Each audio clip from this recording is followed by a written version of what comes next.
बिस्मिल्लाहिर्रहमानिर्रहीम।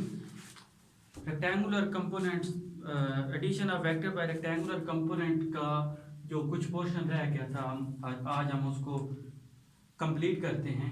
अच्छा, तो vector addition by rectangular component में हमने पांचवा पॉइंट देखा कि जब हम डायरेक्शन फाइंड आउट करते हैं उसका जो फार्मूला था वो इक्वल है theta is equal to tangent inverse R Y over R x.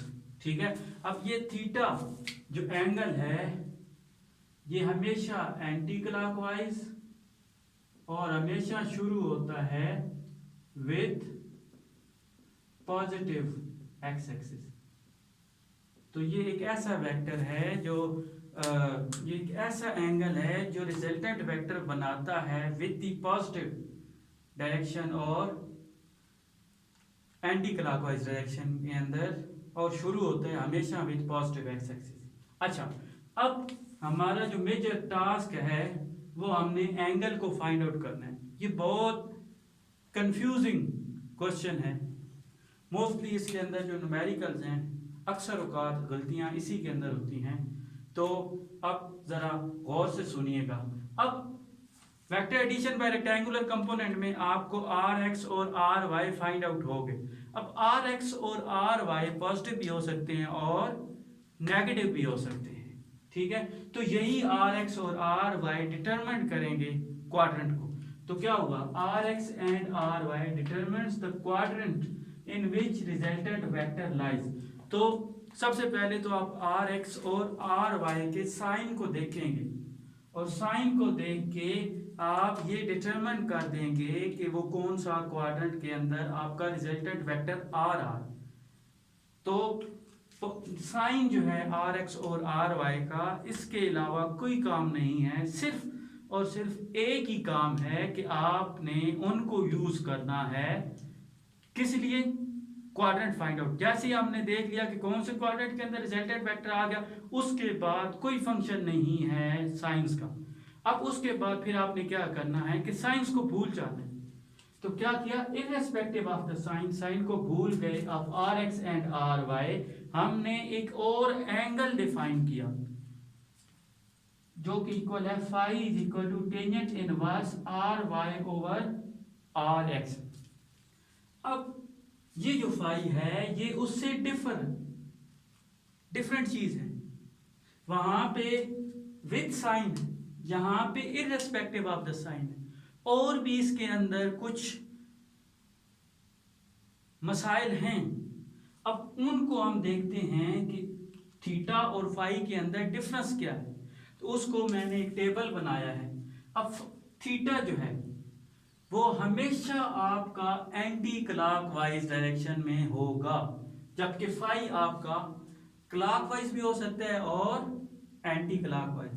तो थीटा हमेशा एंटी क्लॉकवाइज होगा और ये एंगल क्लॉकवाइज भी हो सकता है और एंटी क्लॉकवाइज भी हो सकता है। जबकि दूसरा पॉइंट, ये हमेशा थीटा हमेशा शुरू होगा विद पॉजिटिव एक्स एक्सिस, जबकि फाई जो है वो नियरेस्ट एक्सिस के साथ हो सकता है।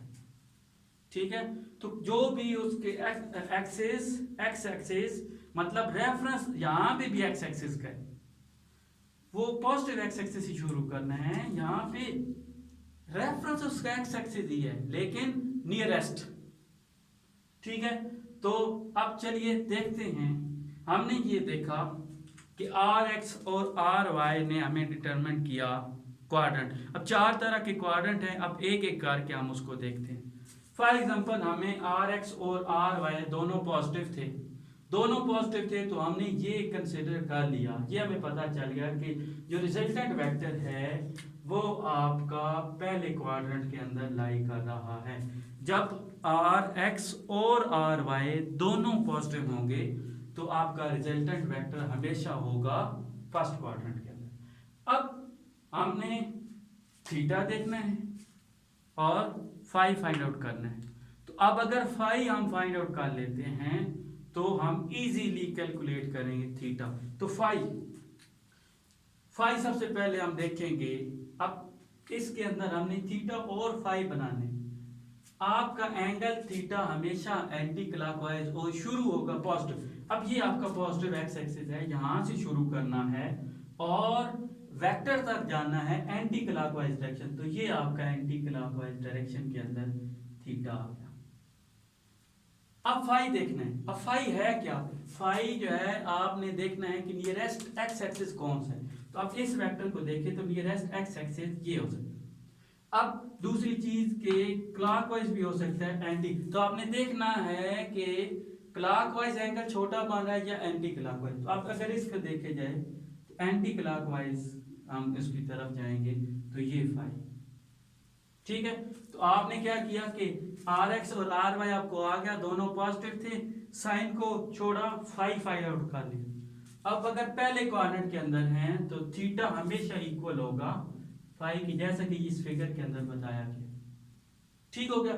अब दूसरा केस कि आर, अगर आपका आर एक्स है नेगेटिव और आर वाई क्या है पॉजिटिव, तो फिर आप कहेंगे कि जो रिजल्टेंट वेक्टर होगा वो हमेशा सेकंड क्वाड्रेंट के अंदर होगा। अगर आपका R X negative R Y positive तो रिजल्टेंट वेक्टर आपका सेकंड क्वाड्रेंट के अंदर लाई कर लेगा। तो आपने साइन देखा, साइन से उसी वक्त देखा आपको सेकंड क्वाड्रेंट पता चला, साइन को भूल गए, फाई की वैल्यू फाइंड आउट कर ली। अब जरा इसके अंदर देखें, थीटा हमने ड्रा करना है। थीटा आपको पता है कि हमेशा शुरू होना है पॉजिटिव एक्सिस। तो ये पॉजिटिव एक्स एक्सिस है, इधर से शुरू करना है और एंटी क्लॉकवाइज जाना है रिजल्टेंट वेक्टर। तो ये एंटी क्लॉकवाइज गए उधर तक, तो ये आपका एंगल थीटा। अब जरा देखिए फाई, फाई आपने कैसे निकालना है कि आपने देखना है कि नियरेस्ट एक्स एक्सिस कौन सा है, इसके नजदीक ये एक्स एक्सिस। अब दूसरा आपके पास कोई नहीं है कि एंटी क्लॉकवाइज जाना है या क्लॉकवाइज, आप जिस तरह मर्जी, आपने जेटर तक पहुंचना है। तो फाई कैसे आएगा, इस तरीके से आता है। तो ये आपका फाई आ गया कि फाई आपने यहाँ पे ये क्लॉकवाइज है, हमने पहले बता दिया कि क्लॉकवाइज भी हो सकता है एंटी क्लॉकवाइज। देखना ये है कि उसका एक्स एक्सिस के से रेफरेंस लेना है नियरेस्ट। तो ये अब अगर इधर देखा जाए तो थीटा किसकी इक्वल होगा, अब ये आपका एंगल थीटा है। अब ये टोटल है 180, 180 के अंदर से ये वाला एंगल फाई निकालें तो वो एंगल क्या बन गया थीटा। तो आपने इसी वजह से कहा कि थीटा हमेशा सेकंड क्वाड्रेंट के अंदर 180 टोटल, उसमें से फाई निकालें, क्योंकि आपने irrespective of the sign phi निकाल लेना है। फाई अब आपके पास है तो 180 में से ये निकाला तो आपको थीटा मिल गया। अच्छा, अब तीसरी चीज कि आपका आर एक्स भी नेगेटिव है, आर वाई भी नेगेटिव है। अब आर एक्स भी नेगेटिव आर वाई भी नेगेटिव, तो आपने उसी वक्त निकाल लिया कि ये थर्ड क्वाड्रेंट बन रहा है। अब अगर थर्ड क्वाड्रेंट है तो आपने फाई की वैल्यू फाइंड आउट कर ली, साइन को हटा के आपको फाई मिल गई। अब आपने देख लिया कि वो तीसरा क्वाड्रेंट है। अब आपने ये देखना है कि थीटा क्या है और फाई क्या है। अब देखिए, थीटा हमेशा आपने पॉजिटिव एक्स एक्सिस से शुरू करना है और एंटी क्लॉकवाइज, तो ये आपका एंगल थीटा हो गया। अब दूसरी चीज आपने फाई देखना है। फाई क्या है, नियरेस्ट एक्स एक्सिस ढूंढो, इसके नजदीक एक्स एक्सिस ये। अब क्या किया कि वो क्लॉकवाइज इधर से हम इधर पहुंच गए, तो ये आपका फाई आ गया। अब आपने फाई आपको पता है, आपने एंगल फाइंड आउट करना है थीटा। अब आपको पता है यहां से यहां तक क्या है 180, 180 में प्लस फाई करें तो आपको थीटा मिल गया जो कि इसके इक्वल है। तो थर्ड क्वाड्रेंट की बात होगी, ठीक है। तो अब अगर हम बात करें चौथे क्वाड्रेंट के अंदर, क्या आपका आर एक्स और आर वाई अपने आपके पास थे, आर एक्स पॉजिटिव आया आर वाई नेगेटिव आया, तो उसी वक्त आपने गेस कर लिया कि क्या कि वो चौथा क्वाड्रेंट है। अब अगर चौथा क्वाड्रेंट है तो थीटा की वैल्यू, थीटा हमेशा आपका पॉजिटिव एक्स एक्सिस से शुरू और एंटी क्लॉकवाइज, तो ये आपका थीटा।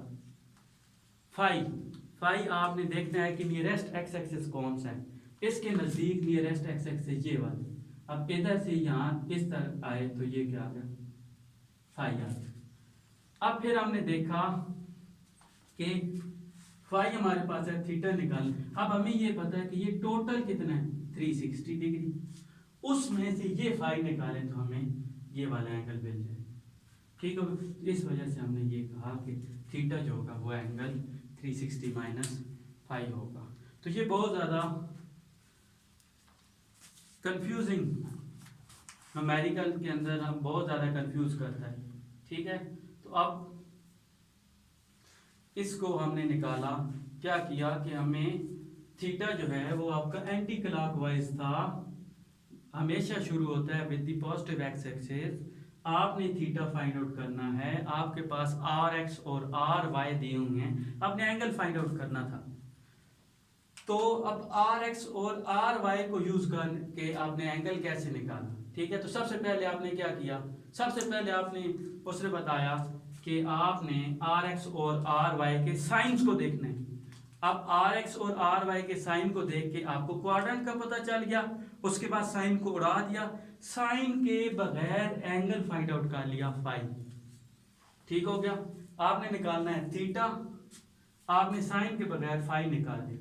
तो थीटा और फाई के दरमियान मैंने आपको डिफरेंशिएट करके बताया कि थीटा हमेशा with the positive x axis के साथ शुरू होगा और हमेशा एंटी क्लॉकवाइज होगा, जबकि फाई जो है वो क्लॉकवाइज भी हो सकता है, एंटी क्लॉकवाइज भी हो सकता है, और वो एक्स एक्सिस के साथ होगा, लेकिन कौन सा, नियरेस्ट एक्सिस। वहां पे पॉजिटिव एक्स एक्सिस था, यहाँ पे नियरेस्ट एक्स एक्सिस के साथ वो एंगल बनाएगा। उसके बाद फिर आपने डिफरेंट क्वाड्रेंट के अंदर बात की।